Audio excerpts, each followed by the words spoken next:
बच्चों, good evening. कैसे हैं आप लोग? उम्मीद करते हैं आप लोग अच्छे से होंगे। तो जल्दी से एक बार जो भी जुड़ गए हैं इसके लिंक को अपने दोस्तों के साथ शेयर करके आइए। जल्दी से एक बार लिंक को शेयर कर दीजिए ताकि जो भी अभी तक अटेंड नहीं किए हैं, जो भी अभी तक अब्सेंट हैं, वो सभी अपने समय से जुड़ जाएं और अच्छे तरह से तैयारी कर पाएं, रेगुलर क्लास कर पाएं। तो एक बार जल्दी से आप अपने दोस्तों के साथ शेयर कर दीजिए। अभी बहुत कम स्टूडेंट जुड़े हैं, तो 1 मिनट आप लोग के पास समय है। जो भी दोस्त को आप जानते हैं, जो भी साथी को आप जानते हैं, जल्दी से आप एक बार उनको लिंक को शेयर करके आइए या उनको फ़ोन करके व्हाट्सअप करके आप उनको सूचना दे दीजिए कि क्लास शुरू हो गया है। और हम लोग का जो रूटीन बनाया गया है उसी रूटीन के अनुसार हम लोग का काम हो रहा है। लेकिन आज क्लास थोड़ा सा लेट है बिल्कुल, तो इससे हड़बड़ाना नहीं है, इसमें टेंशन लेने की कोई बात नहीं है। तो बाबू सबसे पहले हम एक बार बता देना चाहते हैं, फिर से जो भी नए स्टूडेंट जुड़े हैं उनको हम रूटीन बता देना चाहते हैं। तो जो 7 बजे से हम लोग का क्लास चल रहा है रेगुलर, आज थोड़ा सा लेट हुआ है, ज़्यादा नहीं, 5 minute 10 minute late, 5 minute late हुआ है, ज़्यादा कुछ है नहीं। तो यहाँ पर 7 बजे से आप लोग का जो क्लास चलेगा वो चलेगा बाबू फिजिकल और ऑर्गेनिक साथ में चल रहा है। फिजिकल और ऑर्गेनिक साथ में चल रहा है किसके लिए? तो 12th के लिए। तो ये 7 बजे से हम लोग 12th पढ़ रहे हैं। और जो फिजिकल का क्लास चल रहा है बाबू वो चल रहा है टीटीएस में। टीटीएस कहने का मतलब ट्यूसडे, थर्सडे और सैटरडे, मंगलवार, बृहस्पतिवार और शनिवार। साथ में ऑर्गेनिक का भी क्लास चल रहा है। तो ऑर्गेनिक का क्लास चल रहा है MWF, यानी अल्टरनेट में चल रहा है बाबू, मंडे, वेडनेसडे और फ्राइडे, हिंदी में सोमवार, बुधवार और शुक्रवार। और इसका समय बिल्कुल 7 बजे से शुरू हो जाएगा। ठीक है, तो आज हम 5 मिनट लेट हैं, इसके लिए माफ़ी चाहते हैं, कोई बात नहीं। लेकिन क्लास 7 बजे पक्का शुरू हो जाएगा। अगर किसी तरह का कोई दिक्कत होता है तो आपको जो नीचे नंबर दिख रहा है उस नंबर पे आप कांटेक्ट कर सकते हैं। और जो 8:30 बजे से क्लास हम लोग का चलेगा, 8:30 बजे से जो क्लास चलेगा वो चलेगा बाबू 11th का। किसका चलेगा? 11th का। और एक कब चलेगा? तो TTSS, यानी ट्यूसडे, थर्सडे, संडे और सैटरडे और संडे, यानी मंगलवार, बृहस्पतिवार, शनिवार और रविवार। तो ये है बाबू हमारा 11th और 12th का रूटीन। तो आज दोनों ये जो है ना शाम के समय में है, यानी रात 7 बजे, रात 8:30 बजे। इसको रात नहीं कहेंगे, शाम कहेंगे। शाम 8:30 बजे, शाम 7 बजे। तो ये जल्दी से आप लोग अपने दोस्तों के साथ शेयर कर दीजिएगा इस रूटीन को। हम अपने कम्युनिटी में भी पोस्ट कर दिए, हम आपको हर जगह पोस्ट कर दिए। बहुत सारे विद्यार्थी जान गए होंगे इस रूटीन को, तो आप भी जान जाइए और अपने दोस्तों के साथ भी इसको शेयर कर दीजिए। इसको अपने कॉपी में ज़रूर नोट कर लीजिए ताकि आपको हमेशा याद रहे, कभी भी आप गड़बड़ नहीं करें, कभी भी आपको दिक्कत नहीं हो और समय से जुड़ जाइए। हम कभी 5 मिनट लेट, आज बहुत दिन बाद आज 5 मिनट लेट हुआ है, तो इसके लिए माफ़ी चाहते हैं। इसके लिए आपको कुछ ऐसा नहीं करना है कि लेट हो गया तो चलो ख़राब पढ़ाई हो रहा है, ऐसा कुछ नहीं है। यहाँ पर लेट आज के लिए है, बस सब दिन लेट नहीं होगा। तो एक बार जल्दी से अपने दोस्तों के साथ लिंक को शेयर कर दी है, तो अब आ जाइए क्लास पे। तो जल्दी से आप इसको नोट कर लीजिए, इसका स्क्रीनशॉट ले लीजिए, बाद में अपने कॉपी में नोट कर लीजिएगा जो कॉपी में आप लिखते हैं, ताकि हमारा जो भी रूटीन रहे वो आपको याद रहे और समय से जुड़ पाए। 11th वाले भी रूटीन अपने भाई बहन को बता दीजिएगा कि 8:30 बजे से चलता है 11th का क्लास। तो चलो बाबू, आज हम लोग देखने वाले हैं रेडियस रेशियो किसका? आयनिक कंपाउंड को। और एक बहुत इंपॉर्टेंट टॉपिक पे आज बात करेंगे जो किताब में दिया हुआ तो रहता है लेकिन समझ में किसी को नहीं आता है, उसको थ्योरी के जैसा बस रट लेता है या उसको छोड़ भी देता है कि इसका कोई ज़रूरत नहीं है। लेकिन आज हम उसी पॉइंट को बताने वाले इतने बेहतर तरीके से कि आप उसको फिर कभी भुलाइएगा नहीं। और एक पॉइंट बताएंगे तो 2-3 पॉइंट अपने खुद से बना लीजिएगा। तो बाबू आज का क्लास शुरू करते हैं। तो सबसे पहले पिछले क्लास में हम लोग रेडियस रेशियो पढ़ रहे थे, तो आज हम पढ़ने वाले हैं जो पिछले क्लास में बता भी दिए थे कि आगे वाले क्लास में हम लोग पढ़ेंगे आयनिक कंपाउंड, यानी आयनिक यौगिक के रेडियस रेशियो के बारे में। चलो जल्दी से टॉपिक बना लेते हैं। है कुछ नहीं, इसके बारे में सारा काम पिछले क्लास में ही हो गया था, बस इसको जान लेना है। ठीक है, बस इसको जान लेना है कि है क्या और कैसा होता है। Radius ratio of ionic compound, या इसी को हम लोग आयनिक सॉलिड कहेंगे या इसी को हम लोग आयनिक क्रिस्टल कहेंगे। और ये सभी का क्या निकालना है बाबू? त्रिज्या अनुपात। अब एक बात याद रखना, यहाँ पर किसके लिए बात हो रहा है? आयनिक कंपाउंड के लिए, आयनिक सॉलिड के लिए, आयनिक सॉलिड के लिए। अब सॉलिड रहे या कुछ रहे, जैसे ही आयन आया, आयनिक आया, समझ जाओ कि इसके पास पॉजिटिव और नेगेटिव दोनों है, क्योंकि पॉजिटिव और नेगेटिव जब भी दोनों मिलेगा, जब दोनों संयुक्त होगा, तब जाकर आयनिक कंपाउंड या आयनिक सॉलिड का निर्माण होगा। यानी पॉजिटिव, यानी इसको हिंदी में क्या कहेंगे? धनायन, धनायन और ऋणायन, धनायन और ऋणायन के संयुक्त रूप को ही हम लोग कहते हैं आयनिक कंपाउंड, आयनिक ठोस या आयनिक क्रिस्टल। अब इसके बारे में हमने पिछले क्लास में ही बता दिया था कि जो धनायन का आकार होता है वो क्या होता है बाबू? छोटा होता है। किसके तुलना में? तो ऋणायन के तुलना में। और ऋणायन का आकार बड़ा होता है तो किसके तुलना में? धनायन के तुलना में। अब यही कारण है कि दोनों आपस में एक दूसरे से जुड़ा होता है। जैसे हम यहाँ पर देख लो कि मान लेते हैं कि कोई परमाणु आपस में अटैच है, तो कोई परमाणु आपस में ऐसे ही थोड़े ना अटैच रहेगा, इसके बीच में कुछ ऐसा भी चीज रहेगा जो सबको आपस में खींचेगा। तो मान लेते हैं कि ये सभी ऋणायन है, मान लेते हैं नहीं है, जब हम इसको आयनिक सॉलिड मान रहे हैं तो ये सभी के सभी ऋणायन है, ये भी हमको मानना होगा। अगर हम एग्जाम्पल देखें तो मान लेते हैं कि Cl- हो, Cl- हो, Cl- हो, Cl- हो, इसके बारे में भी हम थोड़ा देरी में बात करेंगे, इसको समझना है। अब बताओ तो इस सब माइनस माइनस आपस में एक दूसरे से सट सकता है? कभी भी माइनस माइनस आपस में एक दूसरे से सट सकता है? नहीं सट सकता है। जब तक इसके विपरीत चार्ज वाला कोई नहीं आएगा जो चारों को आपस में खींचे रहे, जब तक ये सटने वाला नहीं है, तो इसके बीच में जो खाली स्थान है जिसको हम लोग वॉइड्स कहते हैं, क्या कहते हैं? वॉइड्स कहते हैं। तो वॉइड्स में हमेशा कौन होगा बाबू? पॉजिटिव होगा, यानी धनायन होगा। अब ये धनायन ही चारों आनायन को, चारों ऋणायन को अपने साथ बांधे हुए है, जिसके कारण सब आपस में एक दूसरे से सटा सटा हुआ दिखाई दे रहा है। तो ये बात हम पिछले क्लास में ही बताया था। और जो वॉइड्स होता है वो पैकिंग के तुलना में क्या होता है? छोटा होता है। ये सारा बात हमने पिछले क्लास में बताया था। अगर पिछला क्लास सही से किया है तो आज का क्लास भी समझ में आएगा। तो आप देख सकते हैं कि जो ऋणायन हो रहा है, जो पैकिंग बनाने वाला पदार्थ है, वो क्या है बाबू? ऋणायन है, यानी बड़ा है। और जो बीच में वॉइड्स मिल रहा है वो क्या है बाबू? छोटा है। और इसके कारण ही ये चारों आपस में सटा हुआ है। तो ये बात को हम सब जानते हैं, उतना हमको नहीं करना है। हमको बस यहाँ पर समझना है कि आयनिक ठोस का रेडियस रेशियो क्या होगा, यानी आयनिक त्रिज्या का आयनिक ठोस का रेडियस रेशियो यानी त्रिज्या अनुपात क्या होने वाला? रेडियस रेशियो किसका बाबू? आयनिक ठोस का रेडियस रेशियो क्या होगा? इसको हिंदी में क्या कहेंगे? त्रिज्या अनुपात, त्रिज्या अनुपात। अब यहां पर पिछले क्लास में हमने बताया था किसका रिलेशन कैसे निकालते हैं। मान लेते हैं कि हमारे पास कोई ऐसा स्ट्रक्चर है, अभी पॉजिटिव, नेगेटिव, नेगेटिव, नेगेटिव।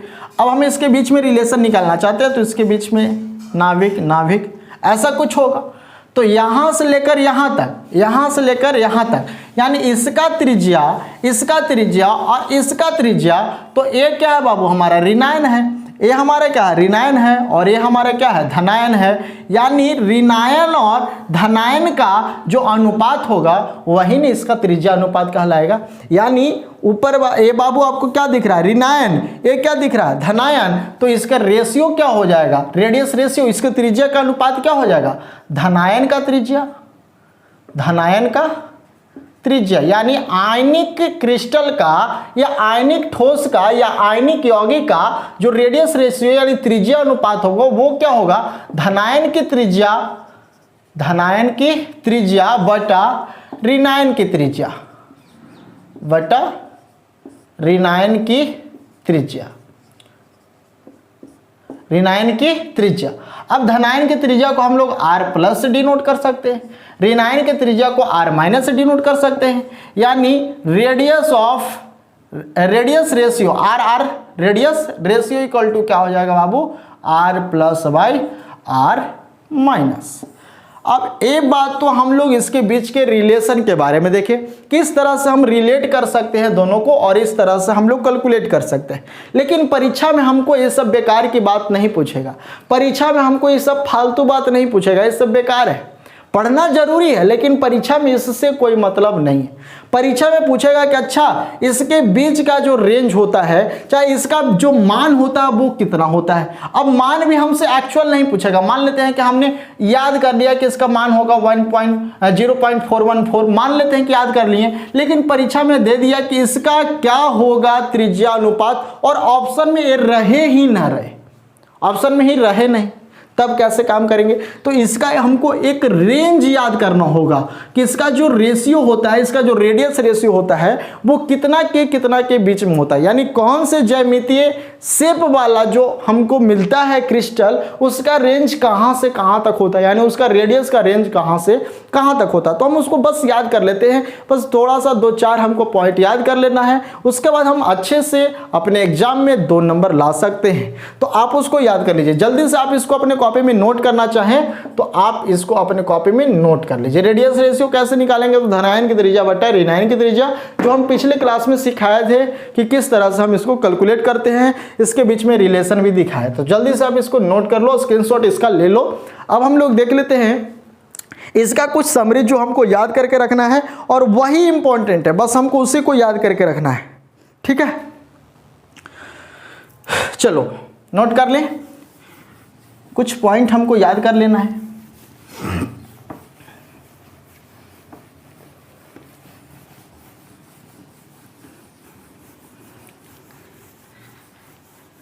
चलिए यहां पर कुछ हमको पॉइंट बना लेना है। जैसे मैं सबसे पहले बना लेते हैं range of radius ratio, radius. अच्छा इतना छोटा सा इंग्लिश तो चलेगा ना, इसको हिंदी में कहेंगे, चलो हिंदी भी लिख देते हैं। त्रिज्या अनुपात का परास, इतना हिंदी तो चलना चाहिए, ठीक है। इसके बगल में लिख देते हैं इसका ज्यामितीय आकार, ज्यामितीय आकार, ज्योमेट्रिकल शेप, ठीक है। और एक और इंपॉर्टेंट चीज है जिसको भी हम ध्यान में रखेंगे, वो क्या है बाबू, वो है कोऑर्डिनेशन नंबर, जिसको हम लोग कहते हैं उप सह संयोजन संख्या, उप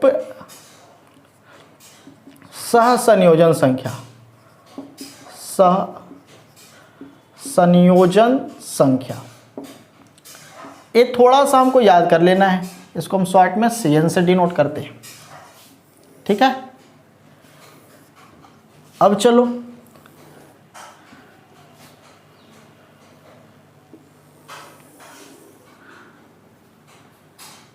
यहां पर आप लोग भी इस तरह से एक समरी बना लीजिए 3 लाइन का। सबसे पहले हम लोग त्रिज्या अनुपात देखेंगे कि त्रिज्या अनुपात का प्रास कहां से कहां तक होगा। तो चलो एकदम शुरू से करते हैं, 0 से 0.115 तक। एक क्या निकाल रहे हैं बाबू, रेडियस रेशियो का रेंज निकाल रहे हैं। क्या अगर 0 से, अगर किसी भी क्रिस्टल का, यहां लिख दो क्रिस्टल का, ऊपर लिख दो क्रिस्टल का ज्यामितीय आकार, ठीक है, क्रिस्टल का ज्यामितीय आकार, अगर 0 से उसका रेडियस रेशियो अगर 0 से 0.115 होगा तो इसका जो ज्यामितीय आकार बनेगा ना, यानी इसमें 2 परमाणु आपस में सटे होंगे। अब जब 2 परमाणु आपस में सटे होंगे तो इसके बीच में कुछ ना कुछ तो खाली स्थान भी होगा, कुछ ना कुछ इसके बीच में खाली स्थान भी होगा। तो इसके बीच में जो हमको रेशियो निकलेगा, वो जो रेशियो का रेंज होगा वो कहाँ से कहाँ तक होगा, 0 से 0.115 तक होगा। अब इसका शेप कैसा होगा, इसका ज्यामितीय शेप कैसा होगा, तो इसका ज्यामितीय शेप लीनियर होगा, यानी इसको हम लोग कह सकते हैं रैखिक। इसका जो शेप होगा, इसका ज्यामितीय, इस क्रिस्टल का जो ज्यामितीय शेप होगा वो कैसा होगा, रैखिक होगा। और अगर हम इसके किसके बारे में बात करें, अगर हम इसके कोऑर्डिनेशन नंबर के बारे में बात करें तो यहाँ पर अगर आपको मिलेगा कोई भी पॉइंट्स तो इससे कितना है बाबू 2, तो इसका जो कोऑर्डिनेशन नंबर होगा वो कितना हो जाएगा 2 हो जाएगा।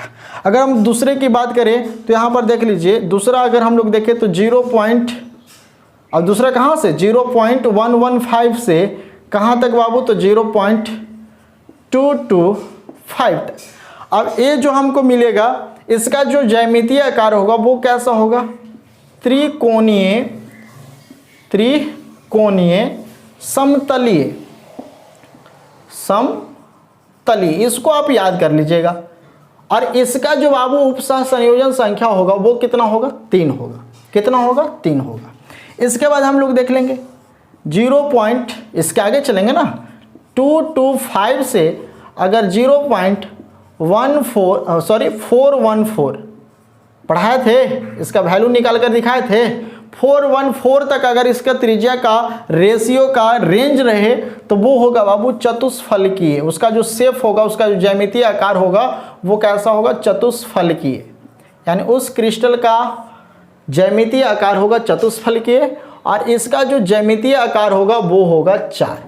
इसके बाद अगर 0.414 से अगर ये रहे 0.732 तक, देखो आसान है बिल्कुल, आप 5 को पॉइंट याद कर लेना, काम हो जाएगा।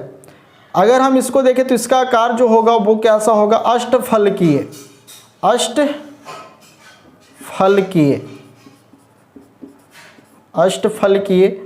और अष्टफलकीय होगा तो इसका कोऑर्डिनेशन नंबर कितना होगा, सब जानते हैं।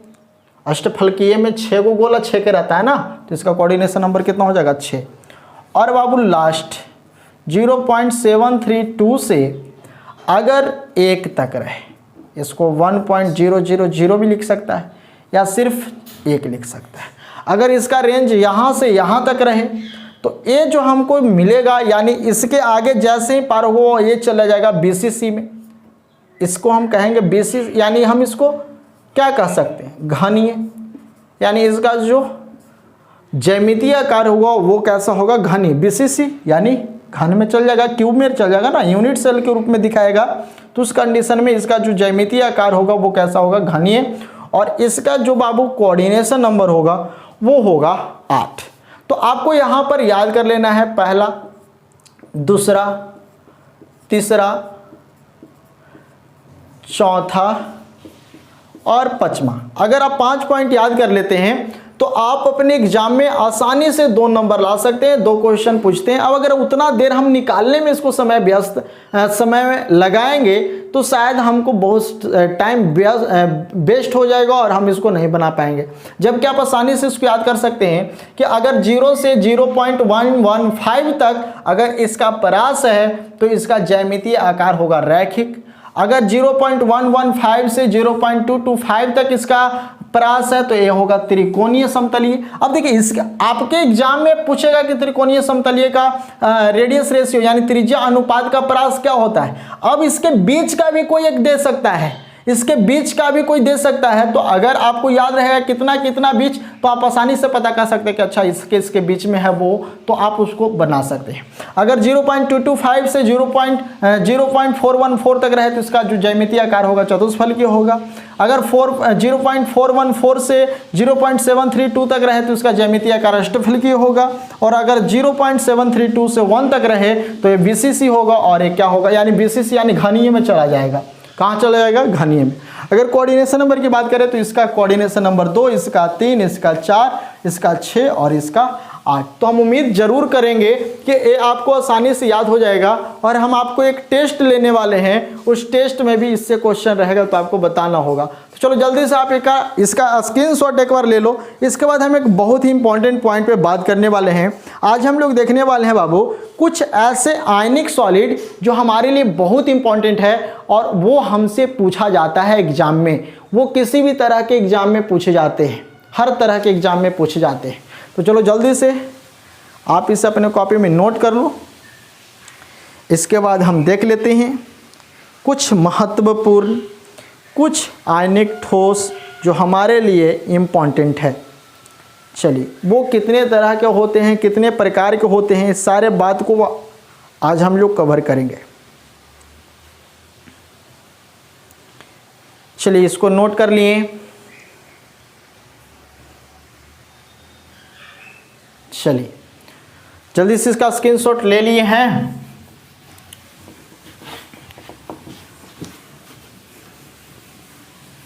स्क्रीनशॉट ले लिए, तो अब हम लोग देख लेते हैं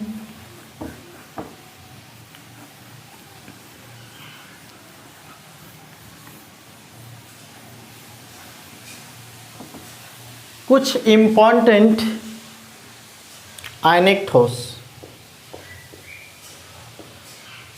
सम important ionic solid, ionic solid या इसी को हम लोग क्रिस्टल भी कह सकते हैं।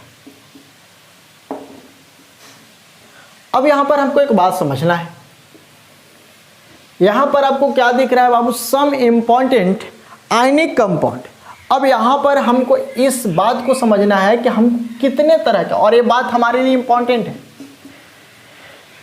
ये बात हमारे लिए बहुत इंपॉर्टेंट है। तो चलो यहां पर सबसे पहले देखेंगे आयनिक ठोस हमारे पास कितने तरह के मिलेंगे, यानी आयनिक क्रिस्टल कितने तरह के मिलेंगे। आयनिक क्रिस्टल, आयनिक क्रिस्टल की बात करें तो हमारे पास 3 तरह के मिलेंगे। कौन कौन तरह के? 3 तरह के। पहला AB टाइप, AB टाइप, दूसरा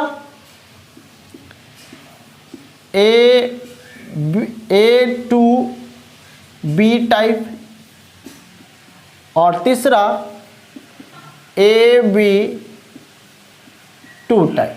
और अभी तीनों का मतलब क्या है, यानी इसमें जो भी मिलेंगे क्रिस्टल उसका जो रेशियो होगा 1:1, इसमें जो मिलेंगे 1:2, सॉरी 2:1, और इसमें जो मिलेंगे वो क्या होगा 1:2। अब यहाँ पर हमको ध्यान से देखना है, यहाँ पर समझना है कि AB क्रिस्टल के अकॉर्डिंग हम लोग किसको किसको देखेंगे। AB टाइप के अंतर्गत हम लोग किसको किसको पढ़ेंगे। चलो इसको पहले इसको थोड़ा सा ऐसे कर देते हैं, AB2 यानी 1:2, और इसको लास्ट में पढ़ेंगे तो ज़्यादा अच्छे से समझ में आएगा। A2B, इसको हम लोग कहेंगे 2:1। अब हम अगर सभी का एग्जाम्पल के रूप में देखना चाहें कि हमको AB टाइप किसको कहते हैं, तो AB टाइप उसको कहते हैं जिसमें समान होते हैं। अब इसके अकॉर्डिंग हम लोग किसको किसको देखेंगे, तो इसके अकॉर्डिंग हम लोग देखेंगे NaCl, इसके अकॉर्डिंग हम लोग पढ़ेंगे NaCl, इसके अकॉर्डिंग हम लोग पढ़ेंगे CsCl, इसके अकॉर्डिंग हम लोग पढ़ेंगे ZnS। इस सभी को अगर हम लोग देखें तो यहाँ पर क्या क्या बता रहा है, NaCl sodium chloride, CaCl caesium chloride, ZnS zinc sulphide. तो ये जो तीनों आप देख रहे हैं ना, एक कौन से टाइप के अकॉर्डिंग क्रिस्टल है, आयनिक क्रिस्टल है, तो ये है AB टाइप। अगर हम AB2 टाइप देखें तो ये हम कैसे क्रिस्टल को देखेंगे, इसके टाइप में कौन से क्रिस्टल है, तो CaF2। इस टाइप के जो क्रिस्टल होते हैं, ये जो क्रिस्टल हैं ये कैसे क्रिस्टल है, AB2 टाइप क्रिस्टल है। और अगर बाबू हम लोग देखें A2B तो Na2O, ये जो आपको दिख रहे हैं ये A2B टाइप के क्रिस्टल है। फिर से देख लो आयनिक क्रिस्टल कितने तरह के, तो आयनिक क्रिस्टल 3 तरह के, AB type, AB2 type, A2B type. इसके अकॉर्डिंग हम लोग किसके किसके बारे में देखेंगे, NaCl sodium chloride, CaCl caesium chloride, ZnS zinc sulphide. AB2 type में इसको देखेंगे तो CaF2 जिसको हम लोग कहते हैं कैल्शियम फ्लोराइड, और A2B के अकॉर्डिंग हम लोग देखेंगे Na2O जिसको हम लोग कहेंगे सोडियम ऑक्साइड। अब यहाँ पर कैसे समझेंगे, तो जो हमको मिलेगा 1:1 में वो होगा AB टाइप, जो मिलेगा 1:2 में वो होगा AB2 टाइप, और जो मिलेगा 2:1 में वो होगा A2B टाइप। ये सभी तरह के क्रिस्टल आपको मिलेंगे। अब यहाँ पर सबसे पहले हमको देखना है NaCl के बारे में। तो तो जल्दी से आप लोग इसको अपने कॉपी में नोट कर लो। इसके बाद सबसे पहले हम लोग पढ़ते हैं ए बी टाइप क्रिस्टल के बारे में, और ए बी टाइप में सबसे पहले हमको मिल रहा है NaCl। तो NaCl के बारे में सबसे पहले हम लोग पढ़ते हैं। तो जल्दी से आप इसे अपने कॉपी में नोट कर लीजिए। चलो नोट कर लिया।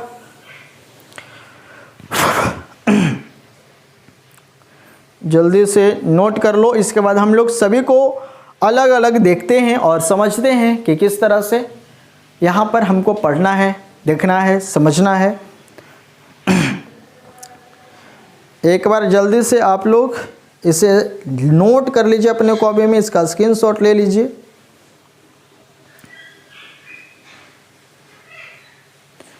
चलिए अब हम इसको हटाते हैं।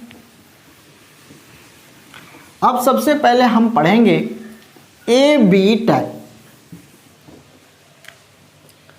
सबसे पहले हम लोग पढ़ेंगे ए बी टाइप क्रिस्टल।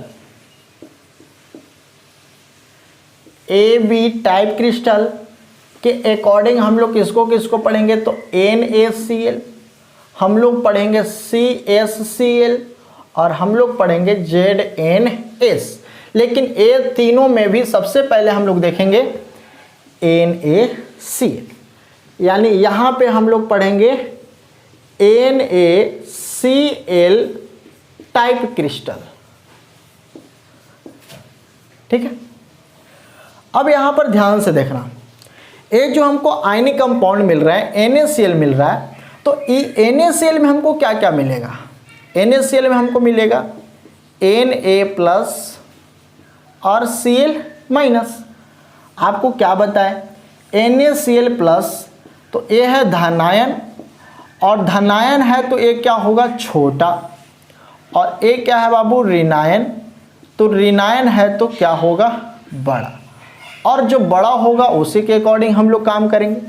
तो यहाँ पर अगर हम Cl- के अकॉर्डिंग काम करें तो Cl- जो होता है वो Cl- जिसको हम लोग कहेंगे क्लोरीन आयन, जिसको हम लोग क्या कहेंगे, क्लोरीन आयन, क्लोरीन आयन कैसा संरचना बनाता है बाबू, FCC संरचना बनाता है। क्या बनाता है, FCC संरचना बनाता है, जो क्लोरीन, इसके बारे में हमने बताया था जब हम लोग पढ़ रहे थे। FCC, BCC, ECC जब पढ़ रहे थे उसी से मैं आपको एग्जाम्पल में बताए थे। तो जो क्लोरीन माइनस होगा वो किसका संरचना करेगा, FCC का करेगा। अब यहाँ पर जब FCC का क्लोरीन संरचना करेगा तो FCC का सबसे पहले यहाँ पर स्ट्रक्चर देखते हैं। तो FCC का स्ट्रक्चर आप सभी जानते हैं, FCC कैसे तैयार होता है, कैसे बनता है, इसमें कहाँ कहाँ परमाणु होते हैं। चलो सबसे पहले FCC तैयार कर लेते हैं। ठीक है, चलो हमारा क्यूब बन गया। अब हमको इसको क्या बनाना है बाबू, इसको बनाना है FCC। FCC कब बनता है, आप जानते हैं कि जब इसमें कॉर्नर के साथ साथ प्रत्येक फलक पर भी अगर एटम होता है, तो यहाँ पर क्या है बाबू, क्लोरीन है और क्या है, सोडियम है। अब एक बात बताओ, क्लोरीन जब बड़ा है तो क्या होगा, इसके चारों तरफ होगा ना, तो जब चारों तरफ होगा तो इसके कॉर्नर पर उपस्थित होंगे क्लोरीन, इसके कॉर्नर पर उपस्थित होंगे क्लोरीन, इसके कॉर्नर पर उपस्थित होगा क्या, क्लोरीन। तो चलो सबसे पहले यहाँ पर हम क्लोरीन को डिनोट कर देते हैं।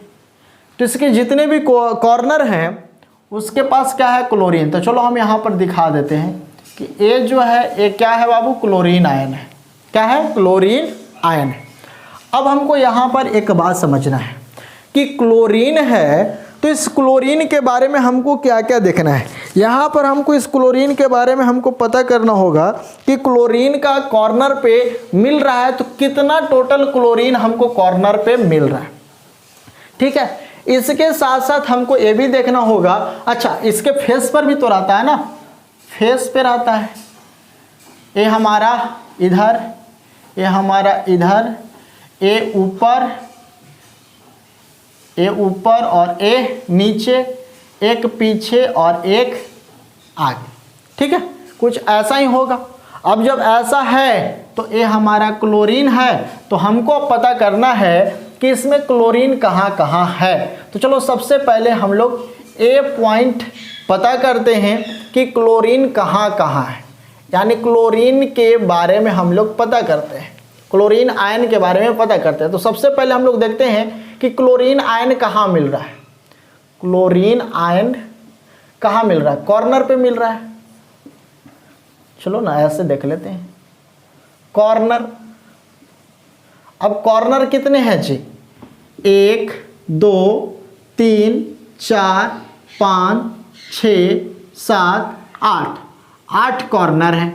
और एक कॉर्नर पर कितने परमाणु उपस्थित होते हैं? तो इसमें कितने आयन उपस्थित होंगे क्लोरीन के? तो आपको बताए थे पिछले क्लास में कि एक कॉर्नर पर किसी भी परमाणु का 1/8वां भाग ही उपस्थित होता है। तो यहाँ पे क्लोरीन आयन का निकालना है तो 1/8 कैंसिल करेंगे, यानी यहाँ पर क्लोरीन का कितना आयन इसके कॉर्नर पर उपस्थित है? तो बस एक ही उपस्थित है। अब अगर हम इसके फेस पर देख लें, फेस सेंटर में जो आपको मिल रहा है, फेस सेंटर में जो मिल रहा है, तो फेस कितने बाबू? 6। और एक फेस पर किसी परमाणु का कितना भाग होता है? तो 1/2 भाग, आधा तो ही रहता है। तो इसमें आयन कितना होगा? तो टोटल 6 फलक है, तो उसका 1/8 यानी आधा भाग जो रहेगा वो क्या रहेगा बाबू? उसका आयन इसमें धंसा हुआ होगा।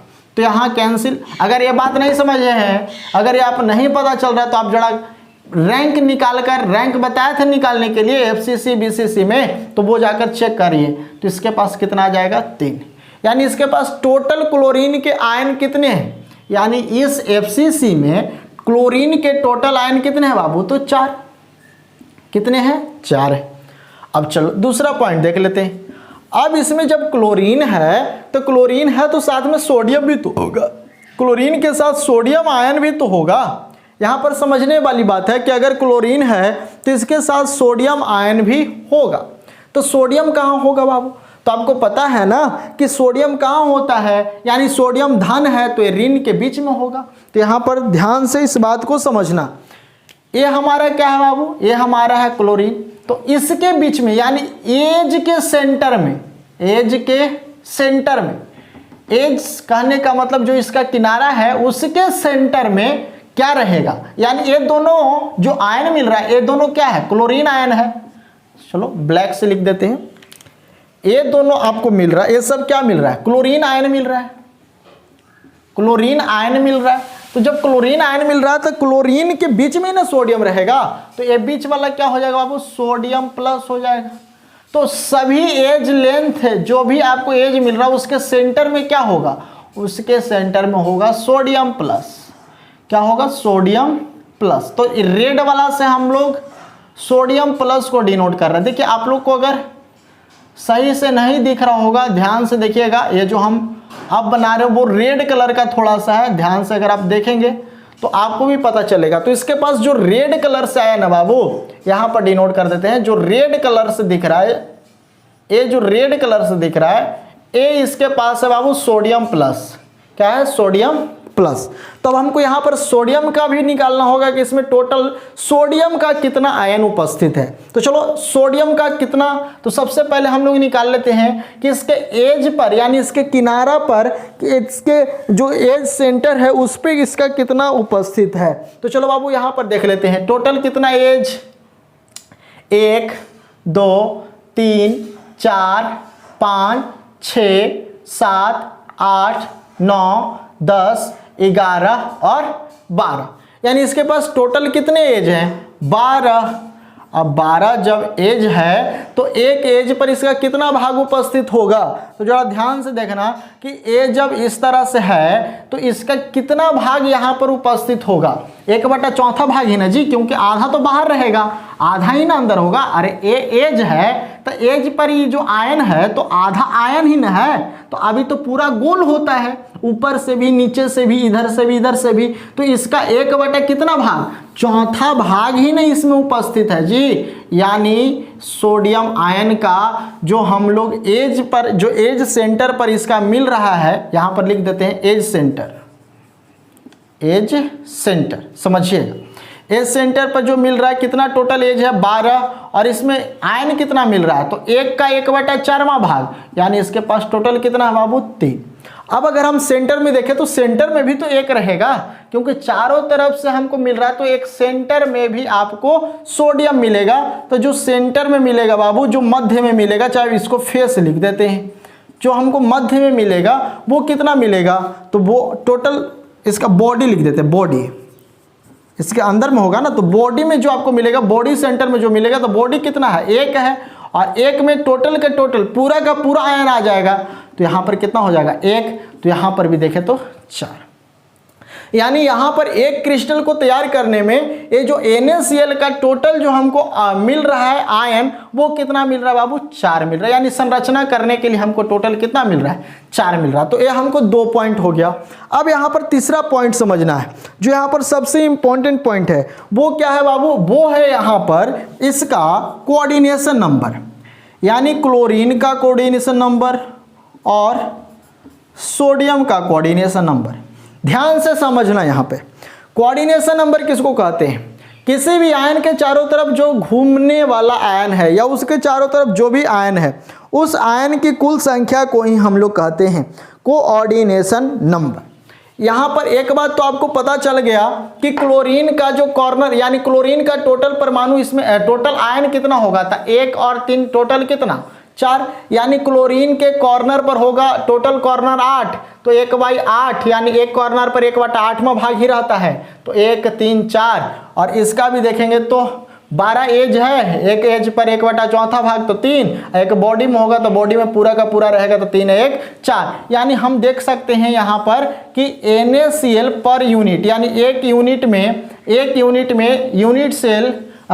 यूनिट सेल में NaCl का टोटल कितना भाग होगा, के वो होगा 4 गो, कितना 4, यानी NaCl पर यूनिट सेल कितना आएगा 4 आएगा। इस बात को आप ध्यान दीजिएगा।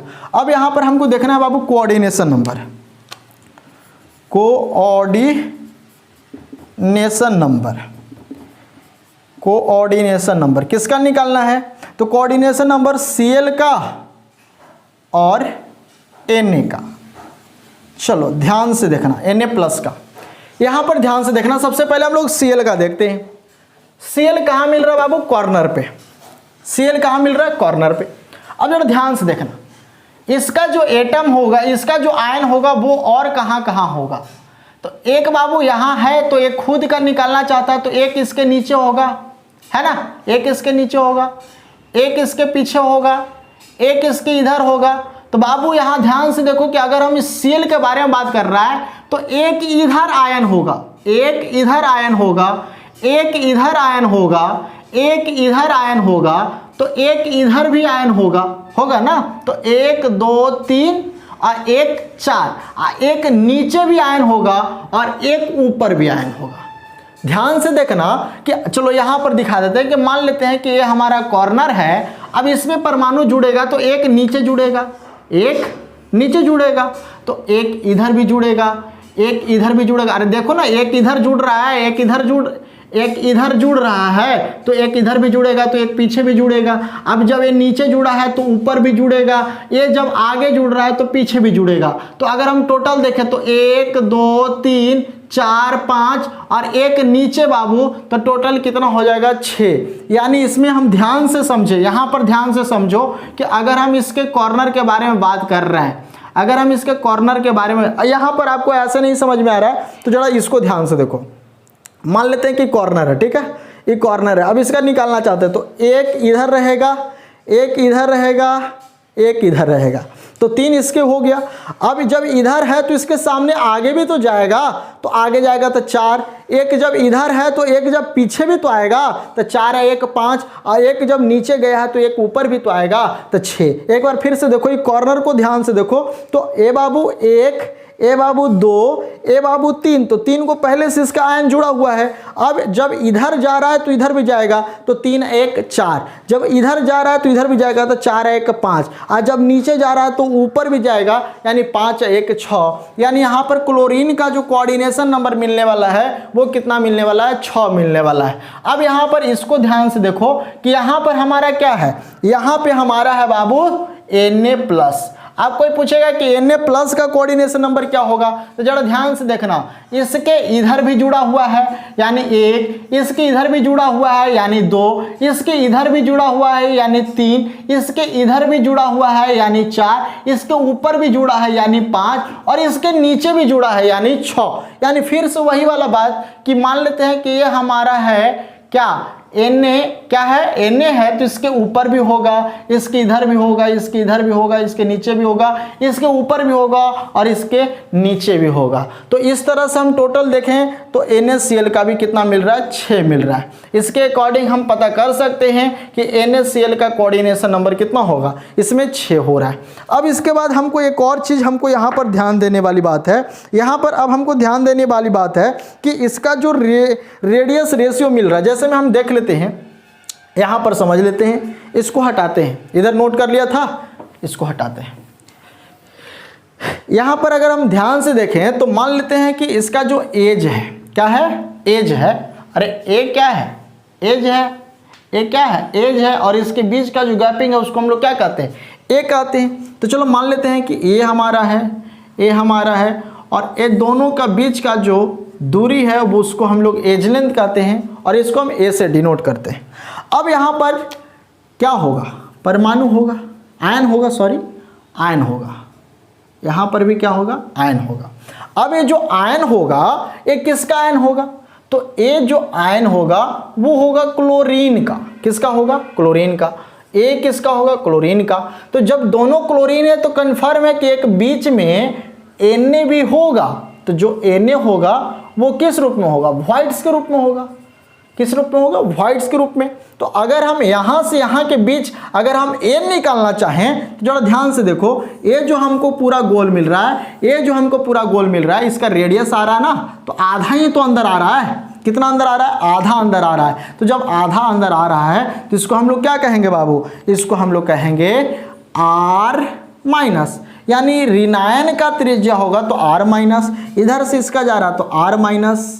अब यहाँ पर ध्यान से देखो कि सोडियम प्लस है, तो सोडियम प्लस है तो इसका पूरा का पूरा व्यास चला जा रहा है ना इसमें, इधर भी इधर भी, यानी व्यास यानी क्या मतलब है 2R, यानी इसका दोनों का दोनों त्रिज्या यानी पूरा का पूरा इधर से उधर तक चला जा रहा है। यानी अगर हम n निकालना चाहें तो A = क्या हो जाएगा बाबू, R-, कितना मिल रहा है, 2 मिल रहा है, यानी R, और 2 को R+ भी मिल रहा है, यानी 2R+ जोड़ 2R- = A। ये पूरा यहाँ से यहाँ तक क्या है बाबू, A है। तो हम इसको और अच्छे से दिखा सकते हैं, R++ R- = A, इसको हम हॉल में कर देते हैं। अब हम इसको एक और तरह से दिखा सकते हैं कि R++ R- = A/2। तो ये दोनों के बीच एक रिलेशन निकल गया। क्या निकल गया, रिलेशन निकल गया। तो देखो हमको पास कितना पॉइंट हो गया, A, B, C, हम दोनों का इसी में साथ में दिखा दिए हैं। तो एक Cl का, एक Na का, C, इधर देखें तो D। तो इस तरह से अब यहाँ पर हम दिखाते हैं एक और चीज़ कि यहाँ पर जो आपको मिल रहा है D के बाद F, एक और पॉइंट यहाँ पर देख लीजिए कि यहाँ पर जो आपको मिल रहा है NaCl टाइप का क्रिस्टल, इससे इस टाइप के क्रिस्टल को और कौन कौन से क्रिस्टल फॉलो करते हैं। तो इसको फॉलो करने वाले हैं बाबू जो हेलाइड होते हैं वो halide, lithium chloride, lithium bromide, कुछ ऑक्साइड भी होते हैं, कैल्शियम ऑक्साइड, मैग्नीशियम ऑक्साइड। तो ये सब जो आप देख रहे हैं ना, ये सब NaCl को फॉलो करते हैं, यानी NaCl क्रिस्टल को फॉलो करते हैं। तो ये सारा पॉइंट अगर आप अच्छे से समझ लेते हैं तो आपको बहुत ही कुछ यहाँ पर फायदा पहुँचेगा। एक और यहाँ पर पॉइंट देखेगा, चलो कितना पॉइंट देख लिया, F हो गया, चलो यहाँ पर G बना लेते हैं। अगर कोई आपसे पूछते कि NaCl का पैकिंग एफिशिएंसी क्या होगा, पैकिंग एफिशिएंसी क्या होगा, यानी NaCl क्रिस्टल का पैकिंग एफिशिएंसी क्या होगा। जरा ध्यान से देखो तो NaCl कैसा संरचना बना रहा है बाबू, FCC। और कभी FCC में पैकिंग एफिशिएंसी निकालने के लिए सीखे थे, पैकिंग एफिशिएंसी संकुलन क्षमता, तो इसका संकुलन क्षमता कितना होता था 74%। यानी हमको एक यहाँ पर और चीज मिल गया कि इसका जो पैकिंग एफिशिएंसी होगा वो कितना होगा 74%। एक और पॉइंट अगर देख लें कि जब हमको पैकिंग एफिशिएंसी मिल गया तो यहाँ पर हमको इसके साथ ही वॉइड्स भी तो पता कर सकते हैं, वॉइड्स यानी इसमें वॉइड्स कितना परसेंट है। तो बाबू टोटल हमको मिलता है जो क्यू का वॉल्यूम होता है उसमें जो पैकिंग एफिशिएंसी ले रहा है, जो आयन हमको क्लोरीन का ले रहा है वो कितना है 74%। उसको छोड़कर जो बच जाता है वो क्या होगा बाबू, वॉइड्स होगा। तो वो कितना परसेंट होगा 26%।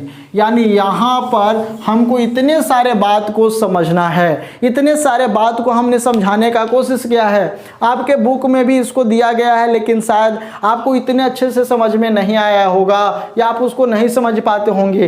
तो हम आपको ये जो इतना पॉइंट बताए हैं 1 point 2 point 3 point 4 point 5 point, कहीं ई छूट गया है, चलो इसको ई बना लेते हैं और इसको एफ बना लेते हैं। तो इतने सारे जो पॉइंट आप देखे हैं ना इसको आप अच्छे से समझिएगा। और एक आप इसमें भी साथ में जोड़ लीजिए, इसको भी जोड़ लीजिए। तो ये भी हमारे लिए है कि NaCl पर यूनिट सेल कितना होता है, 4 होता है। तो चलो बाबू आज के लिए बस इतना ही। जल्दी से आप इसको अपने कॉपी में नोट कर लो, जल्दी से आप इसका स्क्रीनशॉट ले लो। स्क्रीनशॉट ले लिए तो बाबू आज के लिए बस इतना ही। अब हम लोग देखते हैं अगले क्लास में जो हम लोग को और बच रहा है सीजियम क्लोराइड और जो हमको मिल रहा है जिंक सल्फाइड, तो इसको हम लोग अगले क्लास में देखेंगे, अगले क्लास में समझेंगे। मेन इसी को समझना था। अगर आज के क्लास में अगर आप इसको समझ जाते हैं तो अगले क्लास से बस हम आप इसको बताएंगे, इसको बनाएंगे और आसानी से आप सारा का सारा निकाल लीजिएगा खुद से। और उसमें कुछ ज़्यादा करना नहीं, इसमें कुछ ज़्यादा नहीं करना है, बस आपको यही सब क्वेश्चन पूछते हैं एग्जाम में। वो कॉम्पिटिटिव एग्जाम ही क्यों नहीं हो, आपको सब यही से पूछता है कि NaCl में इसका कितने आयन होंगे, सोडियम का कितने आयन होंगे, इसके कोऑर्डिनेशन नंबर क्या होंगे, इसको फॉलो करने वाले कौन कौन होंगे, NaCl एक यूनिट सेल में कितना होगा। इसके बाद आपसे पूछेगा कि इसके बीच में इसका जो रेशियो का रिलेशन होगा वो क्या होगा, इसके रेडियस और एज लेंथ के बीच में जो रिलेशन होगा वो क्या होगा, इसका पैकिंग एफिशिएंसी क्या होगा, इसका वॉइड्स क्या होगा। तो सारे पॉइंट को हमने बता दिया है, सारे पॉइंट को आपको समझा दिया है। यहाँ पे कोऑर्डिनेशन नंबर के बारे में अगर आप अच्छे से अपने कॉपी पर अलग से एक बनाकर देखिएगा तो आपको यह भी बात समझ में आएगा कि किस आयन में कितने और अलग से आयन जुड़ेंगे और वो कितने तरह का कोऑर्डिनेशन नंबर दिखाएगा। तो चलो बाबू अगले क्लास में फिर से मिलते हैं, तब तक के लिए धन्यवाद। लेकिन आप इसको अच्छे से कवर कीजिए, अच्छे से देखिए। एक बार में नहीं समझ में आया, वीडियो जब खत्म हो जाए, अब जो खत्म हो गया तो अब इसको 2 बार 4 बार 5 बार जितना बार मन करे उतना बार देखिए, लेकिन इसको कवर जरूर कीजिएगा, इसको जरूर फॉलो कीजिएगा। तो चलो बाबू फिर से मिलते हैं अगले क्लास में। और एक क्लास को जरूर समझना है ताकि अगला क्लास अपने से समझ में आए, हमको बिना बताए हुए हम उसमें थोड़ा सा काम करेंगे, बाकी सारा काम आपको करना होगा। तो अगले क्लास में फिर से मिलते हैं, तब तक के लिए धन्यवाद।